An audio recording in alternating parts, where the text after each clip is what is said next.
Easy E, how are we? Oh, nee, we're back. Better than ever. We had a good week. But guys, we're getting straight into today's episode of the podcast. So we've seen a couple of things online about hiking and stuff like that, and we have a good friend in Jay Lynch. I was going to say I have a good friend, but when you listen to the start of the podcast, spoiler alert, he just pretty much buries me on this one. So once again, we're going 72 episodes, and I haven't had a friend yet in the podcast, but one of these days I might just get there. But there's a lot of information in this episode, and that is a good thing. It's going to be one of those where you will keep constantly listening back to the podcast because there's going to be different information you're going to get, different tidbits, different things, different take-home messages from this episode that you're definitely going to get, especially if you've had an interest in hiking or if you've done a fair few hikes throughout this year so far.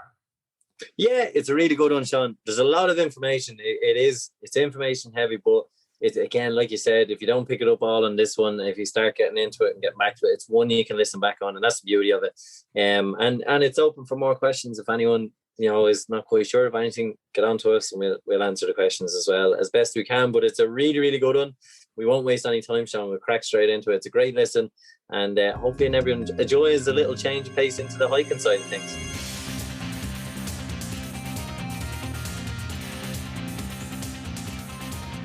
So after 72 episodes of the Any Given Run Day podcast, Eric, I finally have brought a guest onto this show, and we're going to talk about hiking as the only person I know that has the patience to take me out on hikes. It's not something I've done. I've done very few hikes in Wicklow, and it's all been with this man right here. So anything I know about hiking or don't know about hiking, I get onto this man and it's like, let me know what I'm doing wrong in this situation. So with that said, Jay Lynch, welcome to this week's episode of the Any Given Run Day podcast. Delighted to have you. Hey, Sean. Hey, Eric. Thanks for having me. And Jay, I have one question for you to start. I paid you $500 to bury him up there, but he's still here on the podcast. What went wrong?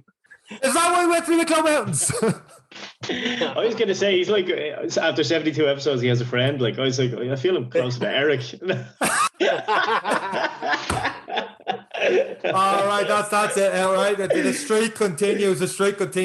Nothing short of getting my mother's going to have someone on my side for this. Oh, God. But Jay, how are we? How are we getting on?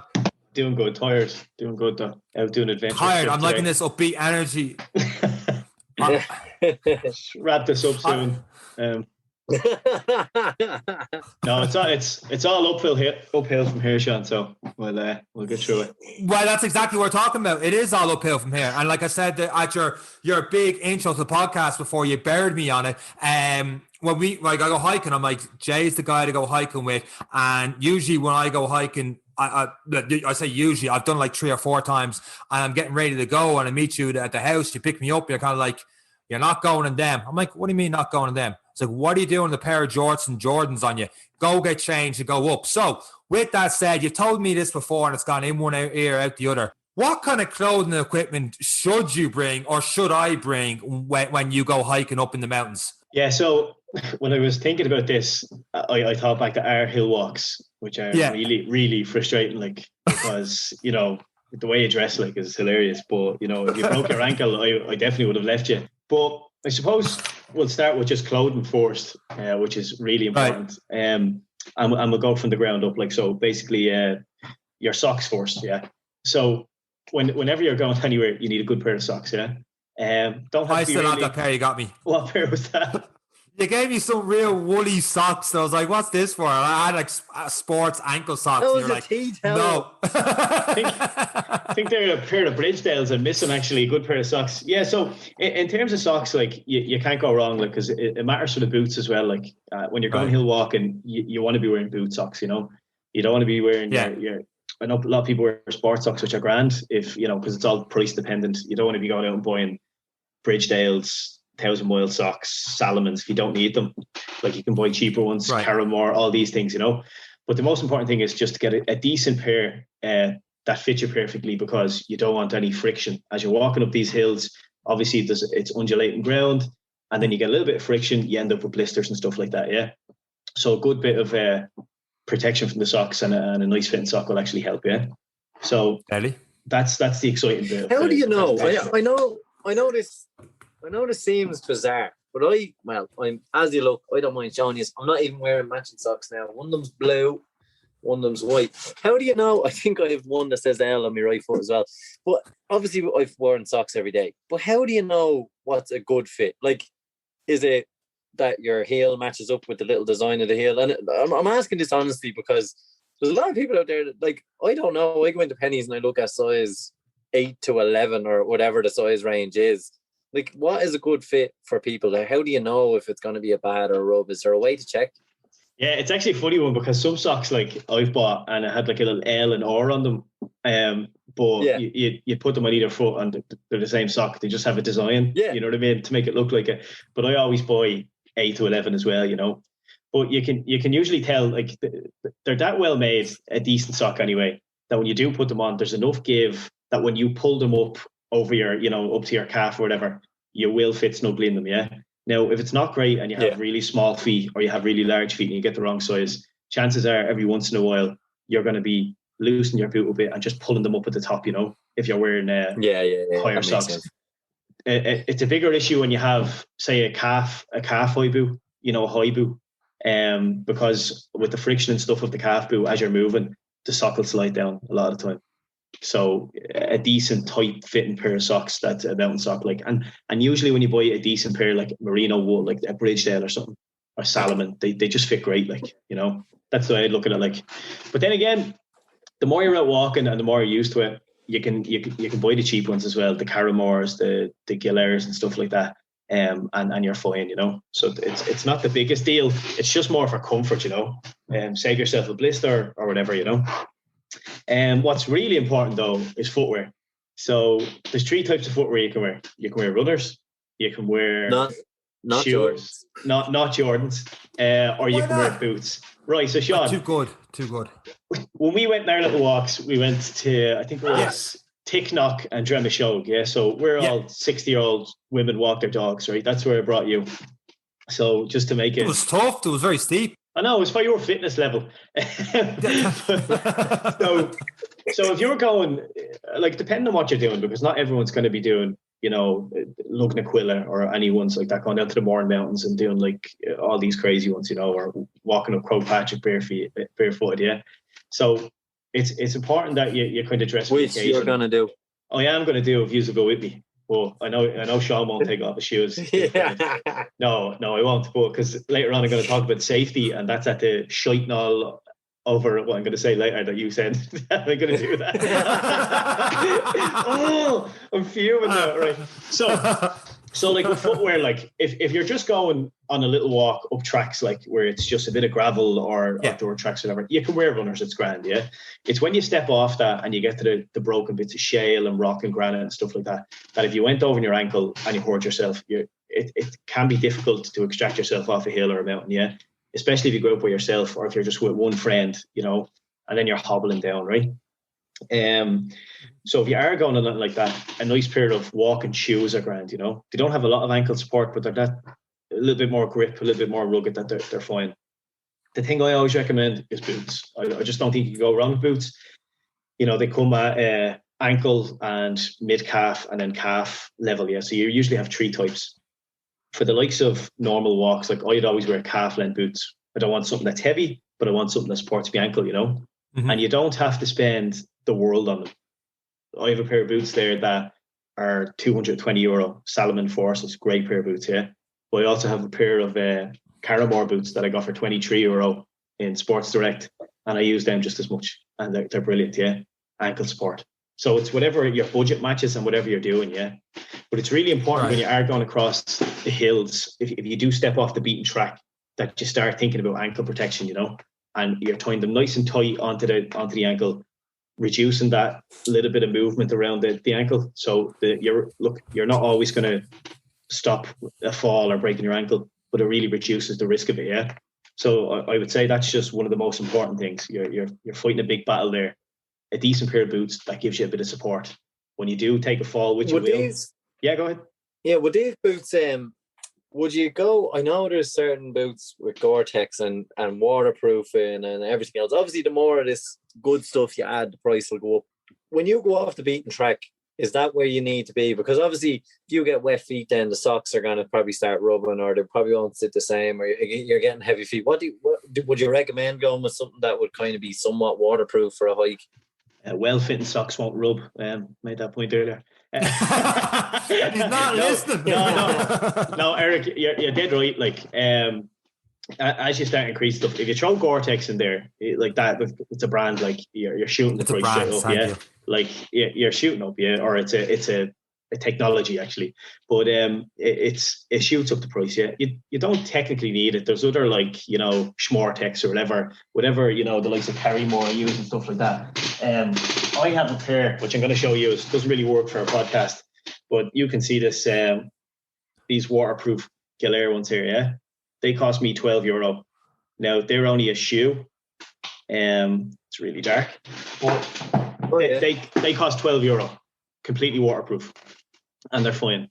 I like waterproof ones in Ireland because even when it is summer and you're walking across most tracks or sick spruce forests or whatever, it's boggy. It's always wet. You know yourself, Eric, from being out there. Yeah, it always is, isn't it? Like it could be 27 degrees out, and you're still going to walk in a puddle somewhere, And if you can deal with a bit of hardship, that's grand. But if you're not used to it, then it can ruin your day. And for the little bit of waterproofing, it's worth it. But then you're losing breathability. And if you're out for a few days, like if you decide to go camping and you're throwing hill walks in there and you're wearing waterproofing the whole time, your feet aren't breathing. So you need to be taking your shoes off more and changing your socks more so you don't get, trench foot or whatever, or just your feet start cracking and start getting wet, So there's always a trade-off with these things. So that's about as much as I'll go on boots, really. So it's mainly fairly detailed, Jay. Yeah, because we've got a lot of clothes to go through. But again, look, it's price dependent and it's what you're going to do. If you're just walking up Ticknock on the weekends, wear a pair of TikTok leggings and Jordans, Sean, like you normally do, and a San Francisco 49ers top. That's all you need. If you're walking up Lugnaquilla, his bum looks great. I always walk behind him. Always. It's like two Pringles hugging. What's wrong with them? We put a picture up on the Instagram today promoting this, and I had the 49ers cap and I have the 49ers bag behind me that I've had for like 20 years. But I also had a pair of cargo pants. Now, they wear Nike cargo pants, but they're still cargo pants. So surely that counts for something, right? They were. You looked the part. Your legs did anyway. You just looked like... that right. And the pair of shoes in there as well, those made wear. They wearing Jordans in that picture. Really pale American. They were Jordans going out the door, but those changed. Right. Had it been during the pandemic, they'd be like, how did he get in the country? So that's your socks and your boots covered, yeah? So the next part is your trousers, yeah? So, look, not a big deal. If it's cold out and you're doing a big walk, you can wear light thermals, polyester thermals or something like that. Not a big deal. Like something like, the base layers you'd wear when you're going running during the winter. Something like that underneath your trousers, yeah? There's a couple of types of trousers you can get. You can obviously get waterproof trousers, which I wouldn't recommend for walking, because they're not very breathable, so you'll sweat. And obviously, most people will probably go walking in Ireland when it's cold because it's never warm, and there's always wind chill. It's always cold, so it cuts right through you. So if you're sweating and your legs get cold, you're losing heat from the body, right? So I always wear light trousers when I'm walking because you dry pretty fast anyway, Trousers aren't a big deal. The biggest thing I'd say about pants are just get something that won't rip when you're walking up the hill. So something that's really comfortable, and wear a good pair of underwear. Like your what would you call them? The Under Armour kind of stuff, the base layer ones. Yeah. Yeah. I know of them. Yeah. I know of them. Yeah. So something like that, and you're grand, right? So trousers aren't a big deal. A lot of people wear those zip-off shorts and stuff like that, yeah. But look, I don't agree with grown men wearing shorts, but it's unless they're training, like not in the hills, like. There goes my jorts. So then the next thing is, and this is the biggest one that catches people when they're doing that, and especially in Ireland, because people think because it's Ireland you're fine. Sure, like if I fall and break my leg or I get lost, I'm not going to get lost because 20 meters down the road, there's a house. It's not always the case, yeah. It's really not. And if you're walking up a hill and a cloud base comes over, you get disorientated, or if you go down, hurt an ankle, or for whatever reason, it gets dark and you didn't check what time night was, and you got a bit, you just misjudge your timing. You can be in a very vulnerable position with the cold and the wet, yeah. So as you go up as well, if you are up high, I think just the average is every 100 meters you climb, you drop a degree, basically, yeah.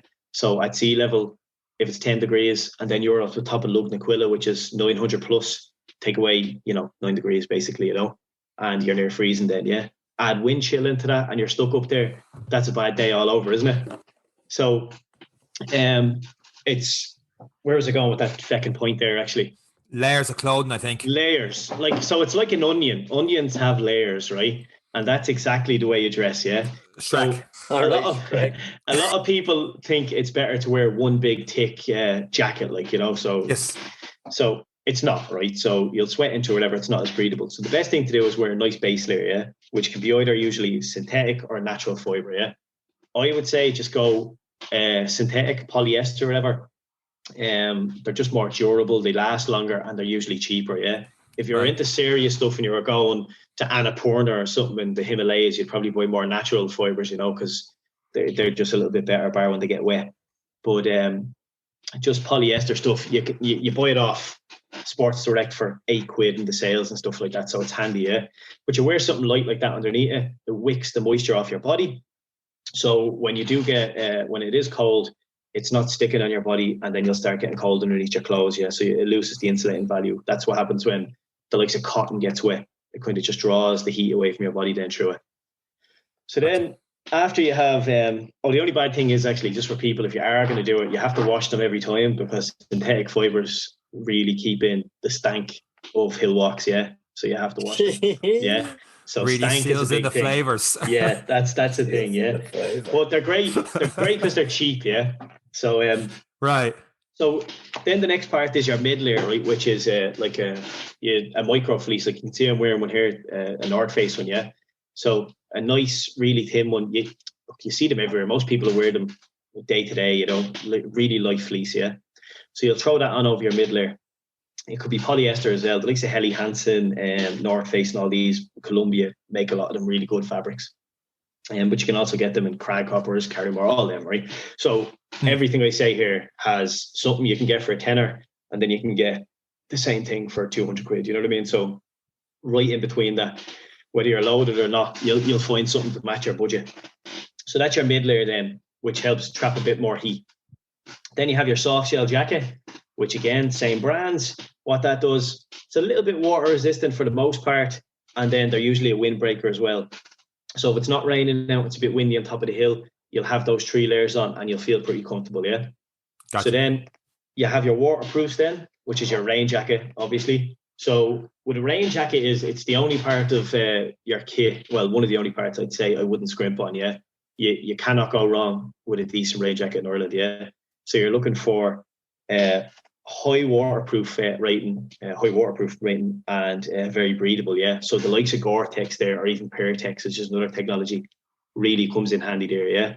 Because how many times have you gone out in Ireland on a hill walk or on your run and it's just rained out of nowhere, just this morning. Awful. Yeah, there you go. Like, thanks for proving that point. I was waiting for when you to go. No, never. No, Jesus. No. What are you talking about? You like Sahara out there. Stop trying to sell us Gore-Tex jackets.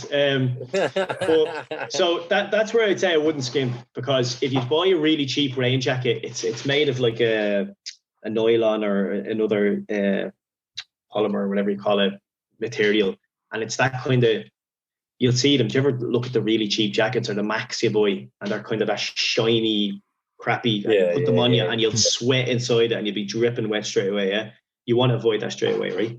So that's the point of the whole onion layering thing. So if it does get too hot, you strip off a layer. If it gets too cold, you put back on a layer. Yeah. If you only have one large layer on, you can't do that. Yeah. So that's a really important thing when you're doing any sort of hill walking or hiking. Dress appropriately. Yeah. And then there's another little extra here. It's another layer that you don't have to have, but a warm top. If you're going out for a couple of days or you're going to be out into the night, you might want to get something that you can just sit around in. Like you can get Montane, Snugpack Buffalo jackets. They're great things. Very warm. Keep the heat into you. And if you are trapped out there as well, if there's an emergency, you can throw it on the person that's injured and help them maintain heat. Yeah. So it's important. So that's basically our dress for anything, yeah. So the big things are budget there, yeah, because that's what most people are conscious about when they're buying anything. You can buy it so cheap. Sports Direct, M&M Direct, sportshoes.com. I'm always naming them. That's where I buy everything. And you buy it in bulk. You buy 10 tops, a pair of boots, your trousers, everything, and you're spending 50 or 60 quid. And then the likes of Ireland, the Catalan's brilliant as well. I can't recommend them enough. Another thing to always have with you, regardless of how hot or cold it is a hat and gloves, yeah, or a buff or a neck warmer, yeah. You just don't know how the weather's going to change or how long you're going to be out there, so just other things to take into account are just important, yeah. Also, the likes of a hat can be a cap for sun protection as well. Obviously, in Ireland, when you're up in the hills, the wind is cutting across you on top of them, stripping away that little layer of moisture or whatever on you, and you tend to get sunburned a little bit quicker, yeah. And that's just uncomfortable anyway, okay. Yeah. So that's clothes pretty much, yeah. If I went in any more detail, it would be twice as boring as it's been already. So that's really talking about clothes, like, you know what I mean? Like, it should be fashionable clothes. You know, you want to go with reds, you want to go. No, another thing actually with that, when you do buy clothes, there's no harm in buying reflective clothes.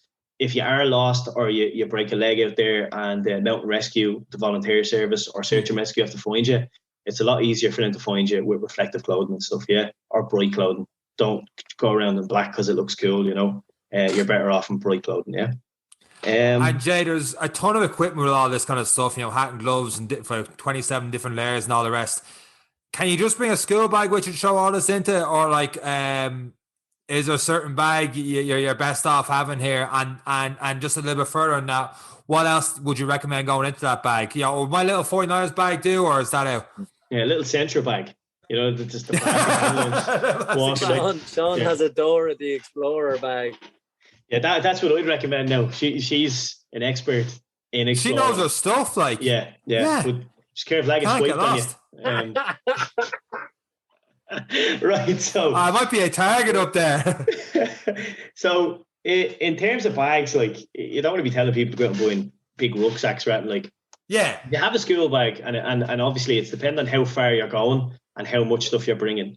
If you're going on a walk that's, you know, 8 hours or even 4 hours, and you're carrying a few kilos of weight when you add in your water and all that kind of stuff, a school bag that's not made for that can get uncomfortable on the shoulders, start cutting away the blood supply, arms start going dead. It's just not a nice experience.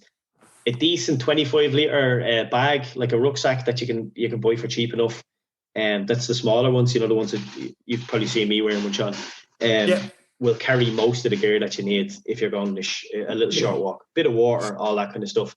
Anything over that, you're talking about a rucksack, yeah? Yep. Something that has, because you're going to carry more weight, like a tent or your overnight gear, food, cooking stuff, all that. So you want something that sits on the shoulders nice, sits on your hips nice, and then you're worrying about packing the heavier stuff at the top, keep it on the shoulders. But it's all about price, and it's about what you're doing. So whatever you're doing on the day will dictate what you bring and what's the most appropriate thing. The walks we did, Sean, for the most part, that Tesco bag or Spar bag with a handle on it would have done the job. You know what I mean? Bag for life. No, I know you struggled, but you know, especially with the Coast Guard camp, Jesus. But so in terms of equipment that would go in the bag, there's a few things that I'd recommend for anything that you're kind of away from civilization. And I don't mean you're not in the wilderness in Ireland, but you know, you're far enough away that an ambulance or someone won't find you if they don't know where you're gone. You know what I mean? So you may as well be in the wilderness. Yeah. So first thing is a first aid kit. So important. Cuts, grazes, anything that can, if you fell and hurt your shoulder, happens a lot. People fall, try and catch themselves, dislocate a shoulder. So you want something to be able to look after that, slings and stuff. Normal cuts, all that kind of stuff, you know. And then within that, a survival blanket, you know, your foil blankets. Two reasons we bring that. One, it will keep some heat into you or into the person that's in distress for a while if they go down. The other part is it's completely reflective. So you shine a torch on it, it'll light up for a good bit away. Or if anyone has if they're looking for a heli and infrared or night vision and stuff like that, it shows up for a good distance. Am I right there, Eric? You're dead right. Yeah. Thank you. Good Thank you. So that's always a first. A torch or a headlamp, always a great thing to have. You don't know if it is going to get dark. You might need it to be able to see. Water and food. Always bring enough water. It's a trade-off. If you're going on an 8 or 9 hour hike, you're going to need a lot of water, but then you're going to be carrying a lot of weight. Yeah. So before you go out, know your own fitness levels, know what you're capable of, and know what you'll need to take for that. I was going to say mission for that walk. Yeah. So if you bring it, you carry it, and you're not going to get replenishment up there. Unless you're willing to drink from a stream, which is not recommended if you don't know what you're doing. Yeah. So water's a big thing, and then food. I'm not going to tell you about food. Endurance athletes, exactly what you need when you're doing that, like that carby chicken balls stuff. Yeah, bowl of Weetabix in the morning. Yeah, hillbillies, gravy. So that's a big one as well. Like the food that you bring snacks with you, high energy bars, carbohydrates, stuff like that, and then like a meal that you can cook or whatever if you have anything like that. But depends on how long you're out for. If you're out overnight, you probably have a cooking system like a jet boil or something like that. But for day trips, a couple of protein bars or whatever will get the job done. In terms of survival equipment, which I'd call it, which probably sounds a bit extreme, but very important if you're going in the kind of tougher terrain, which most people would, I suppose, that are listening to this. They're all fit people, aren't they? Except one of the hosts. But so, and he's not talking about me, Sean. He wasn't. Not my good friend Eric. No, but no. So survival equipment is, and I keep harping on about it. I don't know if you've ever watched any of those shows, the helicopter emergency crews and stuff in the UK and Ireland. And if you watch them, or anyone who's listening to this watches that, it'll really put in perspective how easy it happens. Someone takes a slip or a trip or a fall, and then all of a sudden it becomes a life or death situation. Yeah, and it happens so easy. I've seen stuff like that happen. Eric, you've probably seen people come down with hypothermia on hills. Yeah. And it is. No, it's, I know I'm kind of just letting you talk. It's fantastic to listen to, but a lot of the times it's very simple how people just go off for a leisurely stroll. Indoor runners on a basic track and find themselves in the biggest trouble they can find themselves in. It's not necessarily those who are going into the wilderness as well.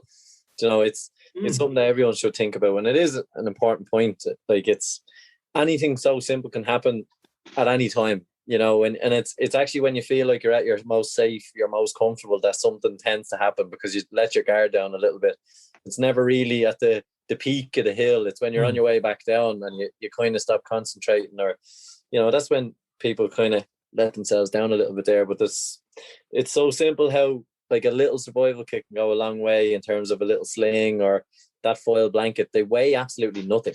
They weigh, like your protein bar is going to weigh more than the foil blanket that you're carrying. And one of them is definitely going to be of more use to you if you do find yourself in that situation. Definitely. And on the survival blanket, that's your basics. What's that? About 2 inches by 2 inches, a small little square, weighs 10 grams, 20 grams, nothing. Like, you don't notice it. It's carrying a bit of tinfoil in your pocket. Stepping up from that, then, for people who are going to go on, nights out, overnights, or are going up like difficult terrain on like the 16k ones up like around Mullagleavon or Lug again, or any of the ones out the west, the larger ones. Like a bivy bag or a body bag would be great. So a bivy bag is basically a sleeping bag almost, but really thin, really light, or an emergency bag that can be called as well. Usually they're orange.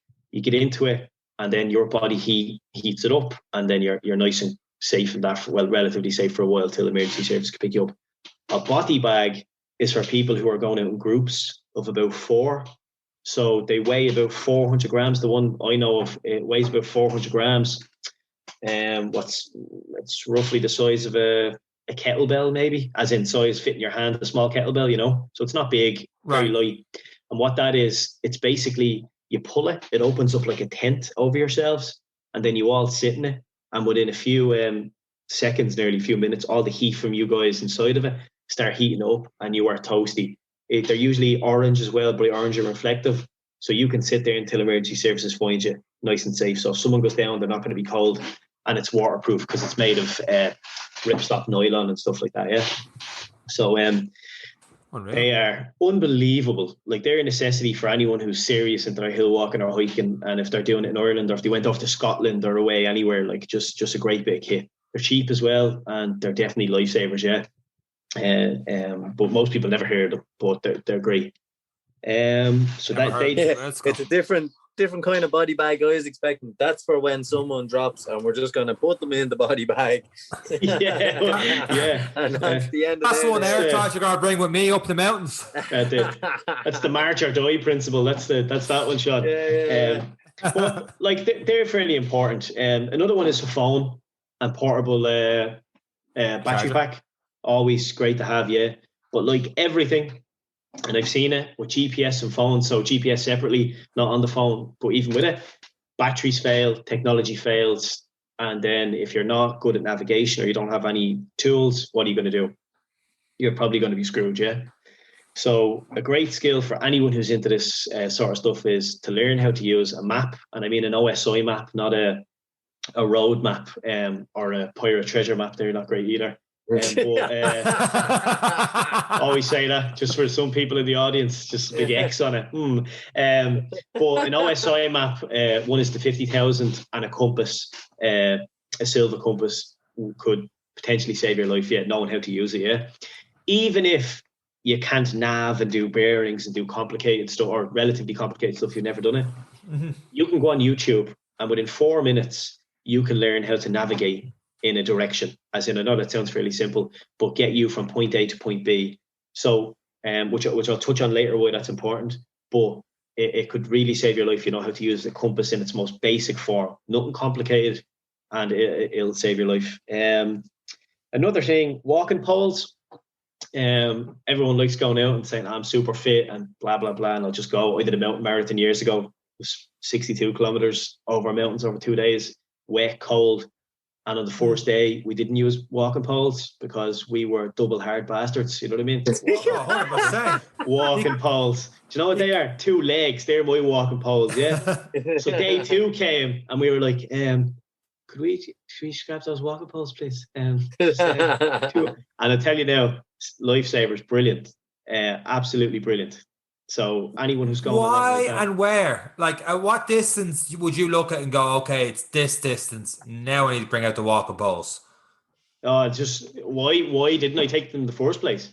Well, I know why, because I would have been dumb enough not to take it. But like, what distance going up a hill? Like every mountain trail, you're probably not going to bring walking poles. But at what point do you go, you know what, this is now, I don't know, 16K, ready to bring walking poles, or this is going to be this steep, or like, when would you bring them? Right. So if I was doing the Wicklow Way, which is like 127 kilometers, I'd bring walking poles. Okay. If I was doing, say, Glenmalure over Lugnaquilla, which is, I think, 16K, and it's a tough one, I probably wouldn't bring them. Right. Like, I don't think I'd need them. But if I had people in the group that weren't as fit or weren't used to it, I'd bring them for them. Do you know what I mean? Or if I had people that were way fitter than me and we're going to fly up, I'd bring them just to make things easier on myself, you know? Because obviously us three are in different fitness levels. So if we were going to do that walk 16K, it's about 6 hours, maybe 8 hours, depending on how fast you're going. Eric, they're big gazelle, big 18-foot legs, you know what I mean? You do your marathon running. Like, I'd have no shame using those walking poles, take a bit of weight off my legs so I can get up a bit, you know, take that extra stride, you know? Yeah, so, right. And I think it comes with experience as well, Sean. Like, if you're going walking around Glendalough, it is a prepared track. You're not going to need walking poles necessarily.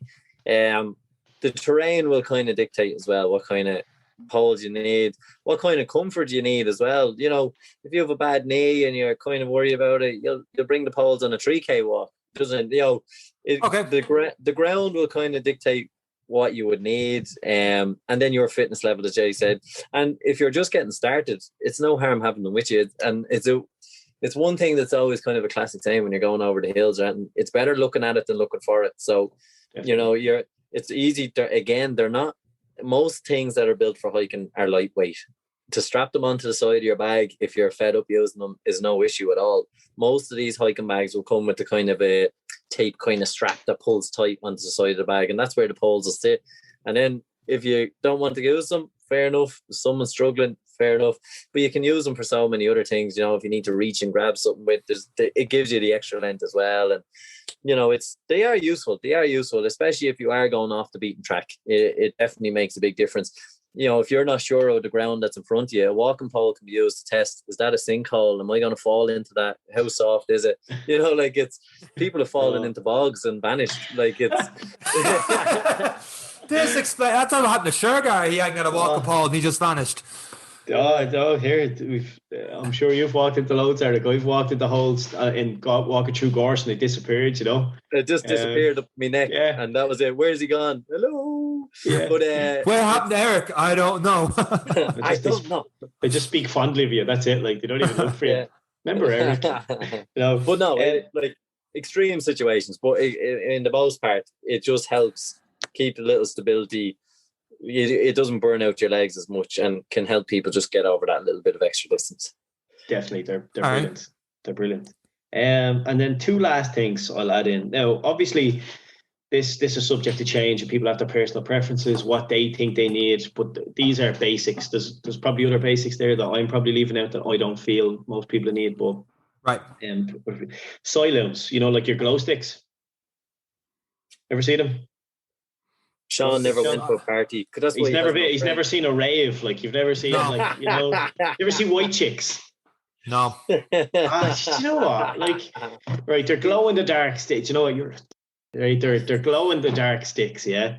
Anyway, so the best thing about them is usually they're about 8 to 12 hours, depending on what you buy, or however you get them. They're usually really cheap. You don't need one for an emergency. You crack it, you shake it, and then it glows. And then if you are trapped or something's happened, you just hang it on something high or whatever, and it'll be seen from a good distance away. Yeah, it costs nothing, and they're so light. And then a whistle. A whistle, no matter what walk you're going on, have a whistle with you. So simple, so simple to have. They don't weigh anything. You can throw it in your pocket, on your key ring or whatever. And if you do come into any difficulty or anything like that, the noise of that will carry for a good distance. You know, well, depending on the weather and stuff, but for the most part, if you see a rescue team around walking up a hill and you don't know where you are, they mightn't hear your shouts, but they'll hear a whistle, you know. So it's a great thing to have. Or if someone has a dog and you want to mess with them, if you blow the whistle, the dog will run away. Because it's hill walking isn't all about safety. Sometimes it's about acting the bollocks with strangers. No, I'm only joking. Never do that, because a big part of hill walking and hiking is actually being really respectful. So I suppose that's all the safety equipment kind of down, and I'm just going to move on to if it's all right with you, Sean, the safety side of things, which is like how to conduct yourself, you know, when you are going out.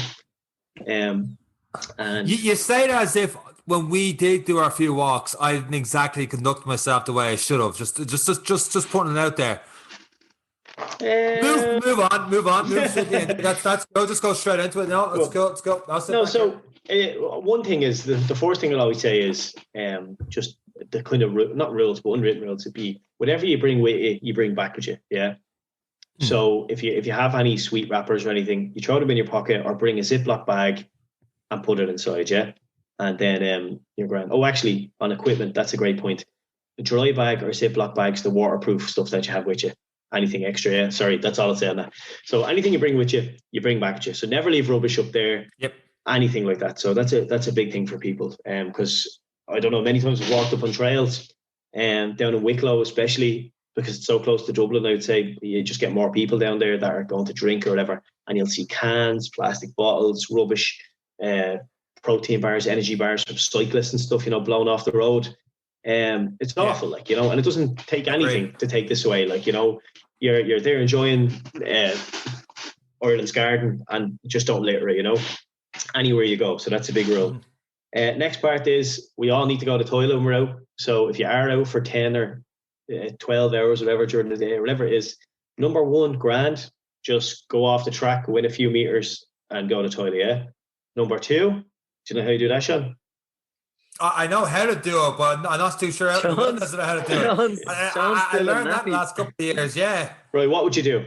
So we were up in what I do was I don't put me in a spot like that. What would you do? What would you do? Don't make eye contact. Don't make eye contact. Anyway. Oh, jeez. What would I do? I'd go near the nearest cliff and just let it drop. No, I don't know. I don't know what I'd do. Grand. And most people don't because what do I do? Right. So two things to make sure of are trails and then water sources. Yeah. So don't go near a trail and don't go near a water source. So try and stay at least 30 meters away from either of those things. Yeah. Okay. Then before you go, dig a hole roughly or at least 30 centimeters. So probably the length of a ruler, 20 to 30 centimeters. Go number 2, Sean. Fill it in, and that's it. Wash your hands as well, animal. Yeah. So that's I got to go another 30 minutes to find a water source. Yeah. Or I'd have hand sanitizer with me, which would be my bag at all times. Hand sanitizer and baby wipes are an essential as well. I didn't have them in the equipment, but let's face it, they are an essential. Yeah. So always have them with you. Yeah. So if the same shite came out as ours has come out of his mouth, he's going to need a bigger hole than 30 centimeters deep.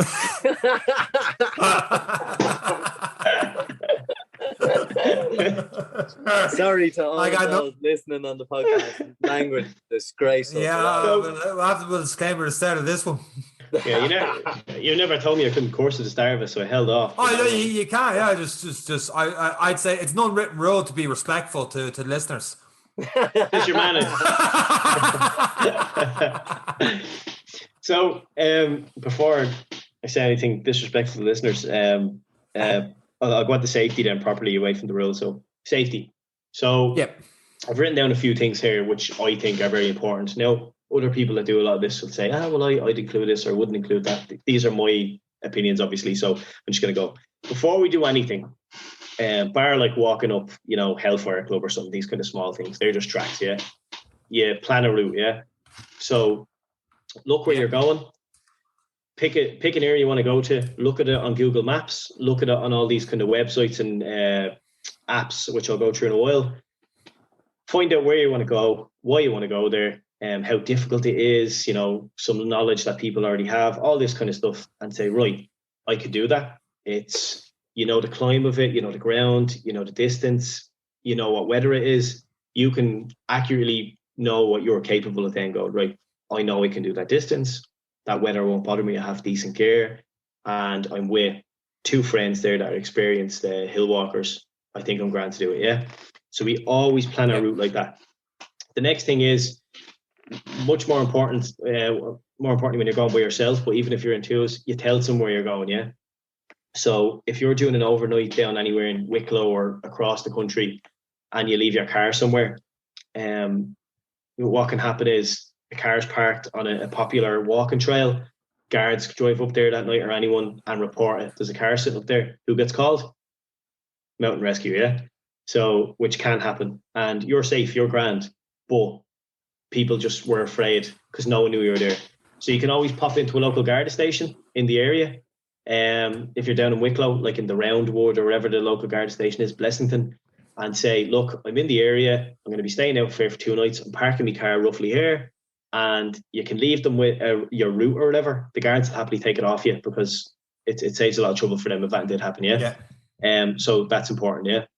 So we always tell someone where we're going. Even if it's a friend, you can WhatsApp them a screenshot of the route you're going to take, when you're going to start and when you're expected to finish, yeah? And that can save so much trouble. If you did hurt yourself or someone in the group did, search and rescue, whether it's the Air Corps, Mountain Rescue, the Coast Guard, can come and find you, yeah? Or the guards or whoever it is, yeah? So it's a simple thing, but it's an important thing. The next, check the weather. Obviously, you don't want to be walking up there in your best pair of Jordans, San Francisco 49ers vest top, big pale arms, and all of a sudden it starts snowing, yeah? It's not great, especially when there's not a hair in your head. You'll get head. You already said my arms are big, man. You have my heart already. I said, did I say? Oh, damn. Yeah, you said big arms. But I heard nothing else except big arms. Yeah. All right, Brad. Right, you got it. So check the weather, definitely. Yeah. Look, it's an obvious one, but just always check the weather before you go. A couple of days before, when you are planning something, just make sure. Yeah. It's especially important. Big YR.no. it's especially important down in when it's really bad weather that's unexpected and there's flooding or anything like that, or if you're up in like the state of Slieve Blooms and there's a bit of erosion or whatever and bits of muck start flying down the hills or whatever, that can be dangerous, right? So all that kind of stuff. Then know when it gets dark. I know people that are experienced enough and in the winter have gone out and were expected to get back during the day. It took them too long, didn't bring a compass, and then it was dark and they were using spot heights and mountains as navigation. And then when it got dark and cloudy, they got a bit lost, So it can happen. And that's people that know what they're doing. So know when it gets lost. Oh, when no one will get lost. Know when it's going to get dark. I am lost. Yes. Not all who wander are lost, except Sean. Sean is lost. J.R. Tolkien said that. So it's really important, and you can Google it. You just Google it, the before morning nautical time. I can't remember the 4-letter acronym for it, but you just Google it when it's roughly going to get dark, and that's really important. Then actions on being lost, or someone in your group being lost, yourself being injured, or someone else being injured, or just any other general emergency. Always have a plan in place. It doesn't have to be this big formal checklist of stuff. If you're just going out with friends or whatever it is, you just chat and say, look, if that happens, I have a phone, you have a phone. I'm at the sending on Paul our location where we're going. If we go down, we have our bivvy bag, we have this, and we'll go from there, We have our walking poles, which can be makeshift crutches if we need be, So it's as simple as that. It takes a few minutes just to plan and talk about it. But if the worst did happen, or even not the worst, if you just went over in your ankle and you couldn't walk and it was bad weather, it could, save someone's life, And that is the reality of it. And these are big things. I think the safety thing is probably the biggest thing for anyone. You can wear all the best kit. You can have the best boots. You can have socks that don't rub up and down your feet. But if you have a plan that's from start to finish is safe, and planned out well, then you're fine. Do you know what I mean? Like, and that's my opinion anyway. Like, it's just I think it's like paramount. So I have the socks that fit. I have, I got my boots. The Jordans are left back at the house. I've got a proper pair of trousers. I've got all my different layers. I got my back. I've got my walking sticks. I've got my 49ers hat. I've got the works. I've got my hat and gloves, my bag. I've got my water. I'm good to go. Where am I going? Dublin Zoo, Sean. That wasn't a riddle. You mentioned Logan-Aquila, a couple of things. I've heard Logan-Aquila so many times. If I hop in the car right now, I wouldn't know where to go to get there. I'll give you a few, right? So we'll start in the Dublin Mountains, and we'll work our way south, I suppose. So Dublin Mountains, you have your Ticknock, you have your Jermishow, you have Hellfire Club. They're your trails, They're nice, getting out for the day and just walking, Don't need anything, right? Really. Maybe a bottle of water, grand, petrol. Go further, you go a little bit south. You know where Powers Court is? Just north of Roundwood. And it's scary. In Wicklow. Yeah, around that area. You'll see Crone Woods, it's called, So you can just Google that and it'll bring you straight to it. Little car park, same way as the Hellfire Club. You know those, they have the signs on them and it shows you the routes and stuff. Yeah. You get on that. Yeah. You head south, you'll see, and it's all tracks. This is a lovely little trail. Just designed for the average Joe, so just to get out onto the Wicklow Way and stuff. Head south, you'll see Powers Court Waterfall, you'll see Grey Fuse. Keep heading south, you'll see Mall Inn, a little bit of a hill. Again, further south, you see Jouse Mountain, and that leads down to Loch Tay. Do you know Guinness Lake? No. Do you know? I know. Do you know where Vikings is being filmed there at the moment? That on private land. That is, but you're looking down onto it. So yes, I actually do know what you're talking about. Yeah, I do. Sorry. And it's a really high kind of cliff face almost. You're coming from the north of that down to there, so that's where you'd stop if you wanted. You don't have to go that far. That's a bit of a distance. That's a class view, though. It is. It's beautiful, and there's plenty of place to sit and all. So, but then you're walking back as well. But you can always do the 2-car thing. 2 years drive. 1 parks at Jouse, and then you just drive back to Crone, you know what I mean, and walk to it and then drive back, So simple as, but that's a lovely clever little move there. That is a clever, that should have been the start of the podcast. Well, any easy can walk back the way they came. They're used to do that, so I'll take the easy option. But that's a lovely walk. I'd say that's a nice beginner walk. And the best thing about it is if you park in Crone, you can't go wrong. You can't get lost. It's tracks all the way. You see Powers Court, you see Mall Inn. If it's too high for you, you just turn back around and you've got a nice little 3-4K walk in already. If you do go up it, add another 2K, maybe 2.5, you get the Jouse. That's too much walk back. You know, you get to choose your plan, you know, how far you go and what you're capable of. That's a nice little practice one, I would say, for anyone. And the views are gorgeous. If you get as far as Jouse and down into Lochtane stuff and you're looking down south over the Wicklow Mountains, lovely. Like you can see Lug, you can see everything. Especially from Jouse, you can see Sugarloaf, Sally Gap, all these places. All it looks gorgeous. Then we'll go further south. Then where's next? Then actually Sally Gap. You don't really see it on any hiking things because the Wicklow Way is to its east, and that heads south, all the nice big mountains and stuff like Tonbagee, Lug, and all these. But Sally Gap is, which you always hear is blocked for people who don't know it. It's always blocked there's always snow in Sally Gap, yeah. So that's part of your planning. Don't go when it's full of snow, yeah. That's where safety comes into it. But other than that, Sally's Gap's a lovely area. Plenty of parking spots around there. And if you don't know what you're doing and you don't know how to plan a route, Sally Gap is one of those areas on a really clear day that one road goes east to west and then one road goes north to south, and they meet at the Sally Gap Junction, yeah, at the crossroads.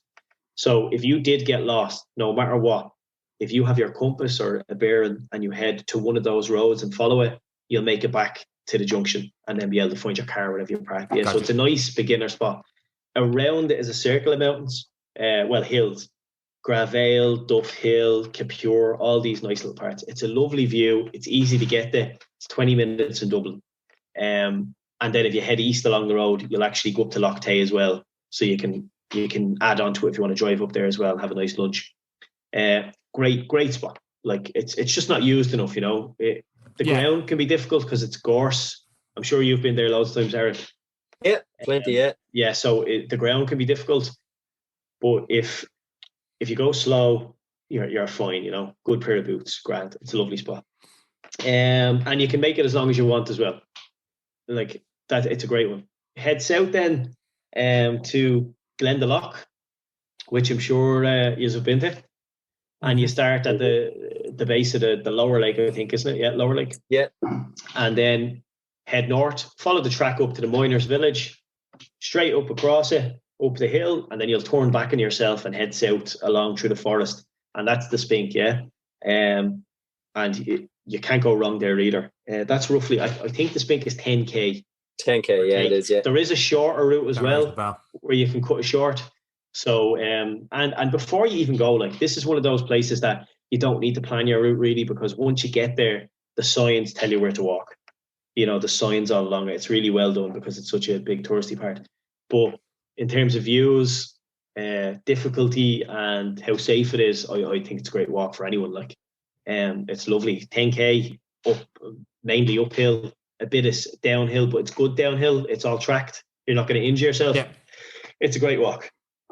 And then, so I would say the first few I talked about beginner, the Spink, beginner, intermediate, but it is strenuous enough for most people, yeah. And then the next one, or the last one I'll give you now is the Lugnaquilla Glenmalure Loop. I'd have to show this one on a map because it's really hard to explain this route on a podcast, yeah. But you start in Glenmalure. I don't know if you know where Glenmalure is, do you? No. Right. Google Maps will bring you straight to it. There's an old hostel there. Hostel, yeah. No power, no water. I used to have and there's a little area for camping and all this kind of stuff. It's used for everything, right? It's a lovely little area. It's in a valley, Glenmalure, right? Car park and everything. Lots of people start there and stay there. It's beautiful, yeah. Near Lara. Do you remember where Lara was, Sean? Yes, I actually do. Not far from there, yeah. That way. There you go, right? So it's not far from there. So it's not bad a drive, right? Just over an hour, yeah? So you start in Glenmalure, and then it's basically a track all the way up, and then you hit a little bit of rough ground, and then there's pointers and stuff, brings you up to Lugnaquilla, which is 13th highest mountain in Ireland. It's definitely the highest in Leinster.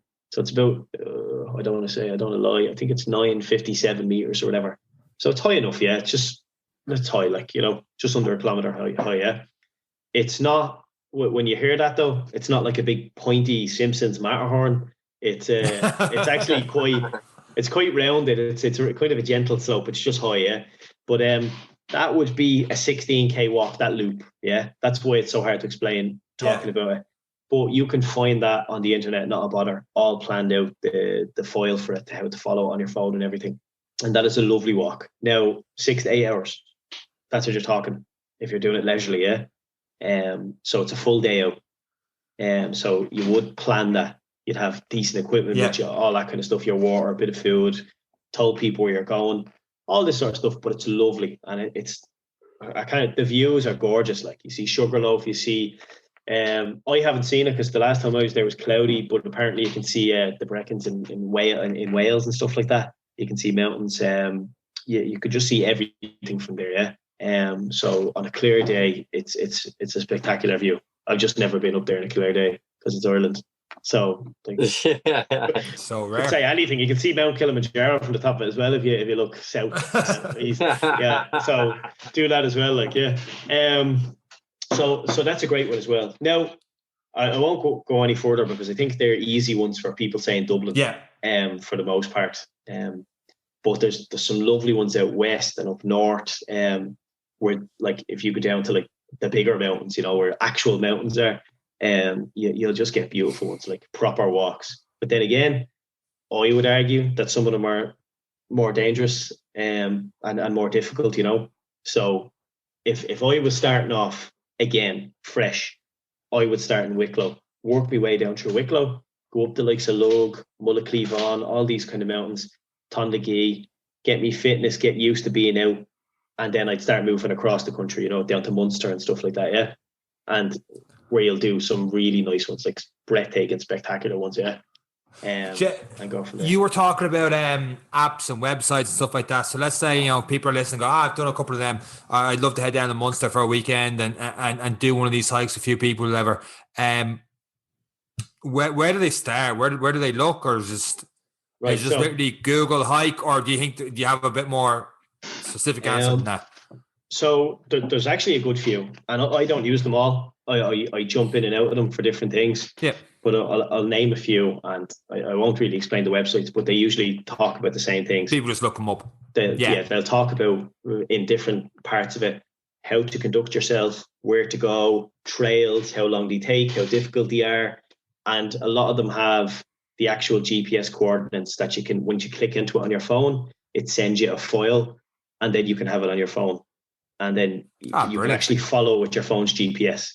So that's perfect. Like, you know, again, technology can fail though. So that's one bad thing there. Yeah. But so there's hikingireland.ie, activeme.ie. That's a very good one. Mountaineering.ie. Now that's more mountaineering, but they do talk about hiking and hill walking on it. So it's more for like climbers and stuff like that. But they're pros, like they're very good. So it's very trustworthy. I found this one today, but I haven't actually used it. I looked it up there, and it seemed to have a lot of stuff on it. So I won't say I know much about it, but from what I saw when I looked it up, Hiker. It's a website, Hiker with 2 I's. So I'm actually going to try use that one myself now and see what it's like. So maybe other people will be able to see it. So hiker.ie. Then All Trails is another one. They'd be the main ones. Like, there's not a lot, but if you click on any of them or a mixture of them for whatever you're looking for, you'll get so much tips and help and where to go, when to go, and how to do it safely. Then there's a couple more apps and websites that are important that kind of supplement when you're out there.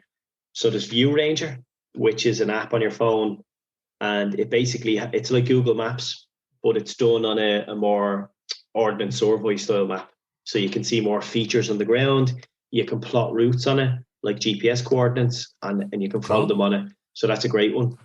Then there's another one, which I think View Ranger has updated it. You can order Outdoor Active, which is an app, and that's for all of Europe as well. So you can download I think they're called tiles, and you can pay for them, but you get free stuff as well. And that will give you, I think, 8 different types of maps, like topographical maps, ordnance survey, road maps, everything. So if you're ever out, it's the kind of the one to have, you know. It also has hiking trails, all this kind of stuff. And then ordnance survey. You just can't go wrong. They're the maps we use. Ordnance survey maps are the best. Everyone uses them. The military, if you're doing any sort of navigation, or if you see someone doing any sort of navigation over long distances, they have a compass and they have an ordnance survey map. Yeah, so they're the guys who plot all our maps. So they're the men, you know, or men and women. So yeah, they'd be the main apps that I would use, bar hiker, but all very good.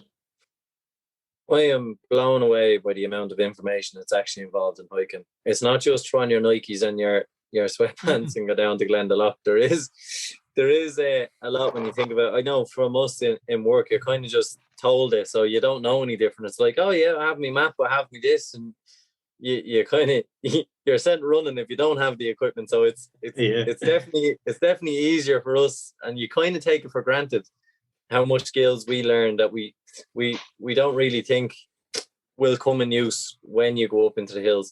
But it's as you said, yeah, Dublin, they're hills, they're nice hills. There's some great routes that Jay's mentioned there. They're fantastic, and some of the most scenic. Now, when you go down to Kerry, Cork, those kind of areas, bigger mountainous areas, some more dangerous, with again some fantastic views as well and very worthwhile. But it's definitely the Dublin Mountains, Dublin Wicklow area is so good for just getting started, getting active on the smaller trails. It's really good. The information you've given, Jay, is it's unbelievable. And some people listening probably like, that's a lot of information. When they're starting out, the first 10 minutes of this might be just enough for you, and the last 10 minutes. As you start to progress, you might have to listen to this again and go, oh, I wonder what's next and what should I think about, and I'm going a little bit further. So it's been brilliant to kind of take the basics of it. And if people don't take anything away from it, is some people will start walking with their rain jacket and their hat and everything on because they're cold when they get out of the car. You kind of have to trust that you're going to warm up as soon as you start walking. And when you start moving, you're going to heat up. So most times you'll see people going off with their 20 layers on, and then you're going to pass them out in about 5 minutes when they're trying to shove everything into their bag. And, you know, you will learn a lot by doing. And Jay will say the same, that you just kind of have to make a couple of mistakes, but make sure they're reasonable and safe. You know, that you're not putting yourself in danger. You don't put yourself in danger and make mistakes. That's when we're coming in helicopters to try and find you and pull you off a hill, and mountain rescuers are trying to load you into a stretcher and carry you off. You know, they're people who kind of push the boundaries of the safety of their skill set. The confidence and competence kind of goes up, but it's been absolutely brilliant, Jay. A lot of information. It's been great to listen. I've been very quiet for once, which is great. So I just had to speak for the last 2 minutes, so I feel valuable. But it is really good. But just to reiterate the points, this podcast will be good. It's like a good movie. If you listen to it a few different times, different stages of your hiking, each time it'll add more value to you. It's absolutely brilliant. Am I getting paid or?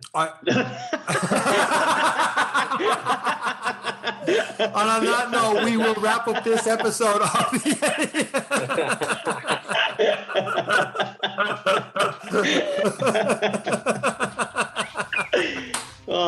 what else? I'll invoice you. I'll buy you a pint the next time I see you. On that note, guys, thank you for listening to this week's episode of the Any Given Monday podcast with our special guest Jay Lynch on the podcast, guys. And that's it for myself, Jay, and Eric. Take care. Bye.